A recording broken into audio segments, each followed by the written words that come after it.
Everyone, welcome back to my YouTube channel. ನನ್ನ husband ಡ್ಯೂಟಿಗೆ ಹೋಗ್ತಾ ಇದ್ರು. ಮಮತಾ ನಂಗೆ ನೈಟಿಗೆ ಚಪಾತಿ ಮತ್ತು ಪಲ್ಯ ಏನಾದರೂ ಮಾಡಿಕೊಡು ಅಂತ ಕೇಳಿದ್ರು. ನನಗೆ ಟೈಮ್ ಬೇರೆ ಇರಲಿಲ್ಲ.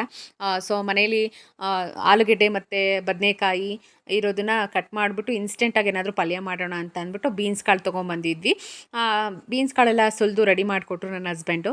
ಸೊ ಒಗ್ಗರಣೆಗೆ ಒಂದು ಈರುಳ್ಳಿ, ಒಂದು ಟೊಮ್ಯಾಟೊ, ಹಾಗೆ ಫ್ಲೇವರ್ಗೋಸ್ಕರ ಬೆಳ್ಳುಳ್ಳಿ ಮತ್ತು ಮೆಣಸನ್ನ ಒಂದು 10 ಕಾಳು ಮೆಣಸನ್ನ ತೊಗೊಳ್ಳಿ, ಒಂದು 5-6 ಇಕ್ಳು ಬೆಳ್ಳುಳ್ಳಿನ ತೊಗೊಂಡು ಈ ಥರ ಗೆಜ್ಜಿ ಇಟ್ಕೊಳ್ಳಿ. ಇದು ತುಂಬ ಚೆನ್ನಾಗಿ ಫ್ಲೇವರ್ ಕೊಡುತ್ತೆ. ಸೊ ನಾನಿಲ್ಲಿ ಒಗ್ಗರಣೆಗೆ ಎಣ್ಣೆ ಬಿಟ್ಟು ಸಾಸಿವೆ ಹಾಕಿ, ಹಾಗೆ ಕಟ್ ಮಾಡಿರೋಂಥ ಆನಿಯನ್ನು, ಟೊಮ್ಯಾಟೊ, ಹಾಗೆ ಗೆಜ್ಜಿಟ್ಕೊಂಡಿರೋಂತಹ ಬೆಳ್ಳುಳ್ಳಿ ಮತ್ತು ಮೆಣಸನ್ನ ಹಾಕ್ಕೊತಾ ಇದ್ದೀನಿ. ಹಾಗೆ ನೀವು ಕಟ್ ಮಾಡ್ಕೊಂಡಿರೋಂತಹ ತರಕಾರಿಯನ್ನು ಇದೆಲ್ಲ ಈರುಳ್ಳಿ ಎಲ್ಲ ಚೆನ್ನಾಗಿ ಫ್ರೈ ಆದಮೇಲೆ ಆ್ಯಡ್ ಮಾಡ್ಕೊಳ್ಳಿ. ಹಾಗೆ ರುಚಿಗೆ ಅಥವಾ ಖಾರಕ್ಕೆ ತಕ್ಕಂತೆ 1 ಸ್ಪೂನಷ್ಟು ಖಾರದ ಪುಡಿ, ಹಾಗೆ 1 ಸ್ಪೂನ್ ಧನಿಯಾ ಪುಡಿ ಇದ್ದರೆ ಸ್ವಲ್ಪ 1/4 ಸ್ಪೂನಷ್ಟು ಒಂಚೂರು ಟೇಸ್ಟ್ಗೋಸ್ಕರ ಗರಂ ಮಸಾಲಾನ ಆ್ಯಡ್ ಮಾಡ್ಕೊಳ್ಳಿ. ಇದಕ್ಕೆ ತುಂಬಾ ಚೆನ್ನಾಗಿರುತ್ತೆ. ಕೊನೆಗೆ ಸ್ವಲ್ಪ ಕೊತ್ತಂಬರಿ ಸೊಪ್ಪನ್ನು ಉದುರಿಸ್ಕೊಳ್ಳಿ. ಇನ್ಸ್ಟೆಂಟಾಗಿ ನೀವು ಒಂದು 10 ನಿಮಿಷದಲ್ಲೇ ಪಲ್ಯನ ಮಾಡೋಕ್ಬಿಡ್ಬೋದು. ಖಾರ ಏನು ರುಬ್ದೇನೆ ಲಿಟ್ರಲಿ ತುಂಬ ಚೆನ್ನಾಗಿರುತ್ತೆ. ಈ ಮೆಣಸು ಮತ್ತು ಬೆಳ್ಳುಳ್ಳಿ ಕಾಂಬಿನೇಷನ್ ಇರುತ್ತೆ ಅಲ್ವಾ, ಸೊ ಇದು ತರಕಾರಿಗೆ ಒಳ್ಳೆ ಫ್ಲೇವರನ್ನು ಕೊಡುತ್ತೆ. ಒಂದ್ಸಲ ಟ್ರೈ ಮಾಡಿ ನೋಡಿ. ನಾನು ಏನಾದರೂ ಕಾಳು ಸಾಂಬಾರು ಮಾಡಿದಾಗ ಸಾಂಬಾರಂತೂ ತಿಂದು ಬೇಜಾರಾಗಿರುತ್ತೆ. ತುಂಬ ಮಾಡಿರ್ತೀನಿ ಒಂದೊಂದು ಸಲ, ಆದರೆ ಕಾಳನ್ನು ಎಸಿಯೋಕ್ಕಾಗಲ್ಲ. ನಾನೇನು ಮಾಡ್ತೀನಿ, ಕಾಳೆಲ್ಲ ತೆಕ್ಕೊಂಬಿಟ್ಟು ಈ ಥರ ಮೆಣಸು ಮತ್ತು ಬೆಳ್ಳುಳ್ಳಿನ ಗೆಜ್ಜಿ ಒಂದು ಸ್ಪೂನಷ್ಟು ಆಯಿಲ್ ಹಾಕ್ಬಿಟ್ಟು ಸಾಸಿವೆ ಮತ್ತು ಬೆಳ್ಳುಳ್ಳಿ ಮೆಣಸು ಇದನ್ನೆಲ್ಲ ಗೆಜ್ಜಿರೋದನ್ನ ಆ್ಯಡ್ ಮಾಡ್ಕೊಂಬಿಟ್ಟು ಆ ಕಾಳನ್ನ ಹಾಕೊಂಡು ಒಗ್ಗರಣೆ ಮಾಡ್ಕೊಂಡು ಸ್ವಲ್ಪ ಅದಕ್ಕೆ ಸಾಂಬಾರನ್ನ ಆ್ಯಡ್ ಮಾಡ್ಕೊತೀನಿ. ಟೇಸ್ಟ್ ಅಂತೂ ಅಲ್ಟಿಮೇಟ್ ಆಗಿರುತ್ತೆ. ಕೆಲವ್ರಿಗೆ ಇಷ್ಟ ಆಗ್ಬೋದು, ಕೆಲವ್ರಿಗೆ ಇಷ್ಟ ಆಗಲ್ಲ. ಟ್ರೈ ಮಾಡಿ ನೋಡಿದವರು ಕಮೆಂಟ್ ಮಾಡಿ ಹೇಗಿರುತ್ತೆ ಅಂತ ಅಂದ್ಬಿಟ್ಟು. ಹಾಗೆ ನಾನು ಕೆಲವೊಂದು ಮಾತುಗಳನ್ನ ಹೇಳೋದಕ್ಕೆ ಇಷ್ಟಪಡ್ತೀನಿ.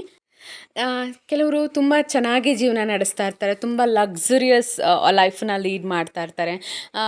ಕೆಲವ್ರಿಗೆ ಹಾಗೆ ಅನಿಸುತ್ತೆ. ನಮ್ಮ ಅಂತಹ ಮಧ್ಯಮ ವರ್ಗದವರಿಗೆ ಅಥವಾ ಕೆಲವರು ಕಡುಬಡವರಿಗೆ, ಬಡತನದ ರೇಖೆಯಲ್ಲಿರೋರಿಗೆ ಹಾಗೆ ಅನಿಸ್ತಾ ಇರುತ್ತೆ. ಅಪ್ಪ ಅವ್ರು ಎಷ್ಟು ಚೆನ್ನಾಗಿ ಲೈಫ್ ಲೀಡ್ ಮಾಡ್ತಾ ಇರ್ತಾರೆ ಅಲ್ವಾ, ಅವರಿಗೆ ಯಾಕೆ ಶ್ರೀಮಂತರನ್ನೇ ಯಾಕೆ ದೇವರು ಯಾವಾಗಲೂ ಶ್ರೀಮಂತರನ್ನಾಗೆ ಇಟ್ಟಿರ್ತಾರೆ, ಬಡವರನ್ನ ಯಾಕೆ ಬಡವರಾಗೆ ಇಟ್ಟಿರ್ತಾರೆ ಅಂತ ಕೆಲವೊಂದು ಸಲ ಯೋಚನೆ ಬಂದಿದ್ದು ಉಂಟು. ನನಗೂ ಸಹ ಚಿಕ್ಕವಳಿದ್ದಾಗ ಹಾಗೆ ಅನಿಸ್ತಾ ಇತ್ತು, ಅಪ್ಪ ಅವ್ರು ಎಷ್ಟು ಲಕ್ಸುರಿಯಸ್ ಆಗಿದ್ದಾರೆ, ನಮ್ಗೆ ಯಾಕೆ ದೇವರು ಅದು ಇನ್ನೂ ಕೊಟ್ಟಿಲ್ಲ ಅಂತ ಅಂದ್ಬಿಟ್ಟು. ಬಟ್ ಸಮಯ ಅನ್ನೋದು ಯಾವಾಗ್ಲೂ ಹಾಗೇ ಇರಲ್ಲ ಅಲ್ವಾ. ಸೊ ನಮ್ಮ ಮನಸ್ಸಲ್ಲಿ ನಾವು ಈ ಲೈಫನ್ನ ಲೀಡ್ ಮಾಡಬೇಕು ಅಂತ ನಮ್ಮ ಮನಸ್ಸಲ್ಲಿ ಒಂದು ಗುರಿ ಇದ್ದರೆ, ನಾವು ಚೆನ್ನಾಗಿ ಬದುಕಬೇಕು ಅನ್ನೋ ಒಂದು ಗುರಿ ಇದ್ದರೆ, ಅದಕ್ಕೆ ತಕ್ಕಂತಹ ಪರಿಶ್ರಮನೂ ಸಹ ನಮ್ಮಲ್ಲಿ ಇರಬೇಕಾಗತ್ತೆ ಅಲ್ವಾ. ನಾನು ಅಲ್ಲೆಲ್ಲೋ ಹೋಗಬೇಕು ಅಂತ ಅಂದ್ಕೊಂಬಿಟ್ಟು ಇಲ್ಲೇ ಕುತ್ಕೊಂಡ್ಬಿಟ್ಟು ಹೋಗ್ಬೇಕು ಅಂದ್ಕೊಂಡ್ರೆ ಆಗಲ್ಲ ಅಲ್ವಾ. ಸೊ ನಾವು ನಡ್ಕೊಂಡು ಹೋದ್ರೇ ಆ ದಾರಿ ಸಾಗೋದು, ನಾವು ಅಂದ್ಕೊಂಡಿರೋಂತಹ ಒಂದು ಸ್ಥಳವನ್ನು ರೀಚ್ ಮಾಡೋದಕ್ಕೆ ಸಾಧ್ಯ ಆಗುತ್ತೆ. ಹಾಗೆಯೇ ನಾವೊಂದು ಒಂದು ಗುರಿ ಅನ್ನೋದಿದ್ದರೆ, ಇವಾಗ ನಾನೊಂದು ಕೆಲಸ ತೊಗೋಬೇಕು, ಇಲ್ಲ ನಾನು ಮುಂದಿನ ವರ್ಷ ಒಂದು ಕಾರ್ ತೊಗೋಬೇಕು, ಇಲ್ಲ ನೆಕ್ಸ್ಟ್ ಇಯರ್ ನಾನು ಮನೆ ಕಟ್ಟಬೇಕು ಅಂತ ಮನಸ್ಸಲ್ಲಿದ್ದರೆ, ಅದಕ್ಕೆ ತಕ್ಕಂಥ ಪರಿಶ್ರಮವನ್ನು ಎಲ್ಲರೂ ಸಹ ಮಾಡಲೇಬೇಕು ಅಲ್ವಾ. ಹಾಗೇ ಬರಲ್ಲ. ಇಲ್ಲ ನಮ್ಮ ತಾತಂದಿರೋ ಅಥವಾ ನಮ್ಮ ಅಪ್ಪಂದಿರೋ ಏನಾದರೂ ಜಾಸ್ತಿ ಸಂಪಾದನೆ ಮಾಡಿಟ್ಟಿದ್ರೆ ಮಾತ್ರ ಅವರ ಆಸ್ತಿಯಲ್ಲಿ ಅಥವಾ ಅವರ ಹಣದಲ್ಲಿ ಆ ಥರ ಲಕ್ಸುರಿಯಸ್ ಲೈಫ್ ಲೀಡ್ ಮಾಡೋದಕ್ಕೆ ಸಾಧ್ಯನೋ ಹೊರತು, ನಾವು ಅಂದ್ಕೊಂಡ ತಕ್ಷಣವೇ ಈಗ ಮಧ್ಯಮ ವರ್ಗದವರು ನಮ್ಮ ಗೋಲನ್ನು ರೀಚ್ ಮಾಡೋದಕ್ಕಾಗಲ್ಲ. ಎಷ್ಟೋ ಜನ ಮನೆಯಲ್ಲಿ ಸಿಂಧಿ ಹಸುವನ್ನು ಸಾಕೊಂಡು, ಎಷ್ಟೊಂದು 10 ಹಸುಗಳನ್ನು ಸಾಕೊಂಡು ಡೈರಿಗೆ ಹಾಲು ಹಾಕ್ಕೊಂಡು ಜೀವನ ಮಾಡ್ತಾ ಇದ್ದಾರೆ ಅಲ್ವಾ. ಏನು ಓದದೇ ಇರೋರು ಇವತ್ತು ತುಂಬ ಚೆನ್ನಾಗಿ ತೋರಿಸ್ತಾ ಇದ್ದಾರೆ. ಹಾಗೆಯೇ ಈ ವ್ಯವಸಾಯ ಮಾಡೋದು ತುಂಬ ಕೀಳು ಅನ್ಕೋಬೇಡಿ ದಯವಿಟ್ಟು. ನಾನು ಓದಿದ್ದೀನಿ, ನಾನು ವ್ಯವಸಾಯ ಮಾಡೋಂಗಿಲ್ಲ, ಯಾರಾದರೂ ಏನು ಅನ್ಕೋತಾರೆ ಅಂತ. ಇವತ್ತಿಗೂ ಸಹ ನನಗೆ ತುಂಬಾ ಖುಷಿ ಇದೆ. ನಮ್ಮ ಹಳ್ಳಿಗೆ ಹೋದಾಗ ಜೋಳ ಹಾಕೋದಕ್ಕೆ ಅಂತ ನಮ್ಮ ಅತ್ತೆ ಮಾವ ಫೋನ್ ಮಾಡ್ತಾರೆ. ತುಂಬ ಖುಷಿಯಿಂದ ಮಾಡಿ ಬರ್ತೀವಿ ಎಲ್ಲನೂ ಸಹ. ಯಾವ ಕೆಲಸನೂ ಸಹ, ಒಂದು ಚಪ್ಪಲಿ ಹೊಲಿಯೋ ಕೆಲಸನೂ ಸಹ ನಾವು ಕಡೆಗಣಿಸೋಕ್ಕಾಗಲ್ಲ. ಬಿಕಾಸ್ ಅವರ ಕೆಲಸ ಅವರವರಿಗೆ ಹೆಚ್ಚು. ಯಾಕಂದರೆ ಅವರು ನಿಯತ್ತಾಗಿ ದುಡ್ಕೊಂಡು ತಿಂತಾ ಇದ್ದಾರೆ. ಕಳ್ತನ ಮಾಡೋರು, ದರೋಡೆ ಮಾಡೋರು, ಅವರು ನಾಚ್ಕೋಬೇಕು ಕೆಲಸ ಮಾಡೋದಕ್ಕೆ ಅಲ್ವಾ. ಪ್ರಾಮಾಣಿಕವಾಗಿ ಕೆಲಸ ಮಾಡೋದಕ್ಕೆ ಯಾಕೆ ನಾಚ್ಕೋಬೇಕು. ಸೊ ಹಾಗೆಯೇ ಸಂಜೆ ಈವ್ನಿಂಗ್ ಟೈಮ್ ಆಗಿತ್ತು. ನನ್ನ ಮಗಳು ಆಟ ಆಡೋಣ ಬನ್ನಿ ಬಮ್ಮಿ ಅಂತ ಕರ್ಕೊಂಡೋದ್ಲು. ಸೊ ನಮ್ಮನೆ ಪಕ್ಕದ ಮಕ್ಕಳ ಜೊತೆ ಆಟ ಆಡ್ತಾಯಿದ್ರು ಇಬ್ಬರೂ ಸಹ. ಕೆಲವೊಂದು ಮಕ್ಕಳು ಚೈಲ್ಡ್ಹುಡ್ ಮೆಮೊರೀಸ್ ಇರುತ್ತೆ ಅಲ್ವಾ, ಈ ಥರ ಮಕ್ಕಳನ್ನ ಹೊರಗಡೆ ಆಟ ಆಡೋದಕ್ಕೆ ಬಿಡಿ. ನೀವು ಕೂತ್ಕೊಂಡು ಮನೇಲೇ ಕೂಡಾಕೊಂಡ್ರೆ ಪಾಪ ಅವ್ರಿಗೂ ಸಹ ಒಂಥರ ಜಿಗುಪ್ಸೆ ಬಂದುಬಿಡುತ್ತೆ. ಹಾಗೆ ನಾವು ತುಂಬ ವರ್ಷಗಳಿಂದ ಸಹ ಕಾರ್ ತೊಗೋಬೇಕು ಅಂತ ಅಂದ್ಕೊಂಡಿದ್ವಿ.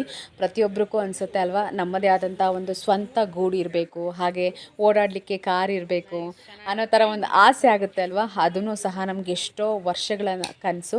ಸೊ ಮನೆ ಏನೋ ಮಾಡ್ಕೊಂಡ್ವಿ, ಕಾರ್ ತೊಗೋಬೇಕು, ಮಕ್ಕಳು ದೊಡ್ಡವರಾಗ್ತಾ ಇದ್ದಾರೆ, ಬೈಕಲ್ಲಿ ಹೋಗೋದಕ್ಕಾಗಲ್ಲ ಅಂತ ತುಂಬ ದಿನದಿಂದ ಅನ್ಕೋತಾ ಇದ್ವಿ.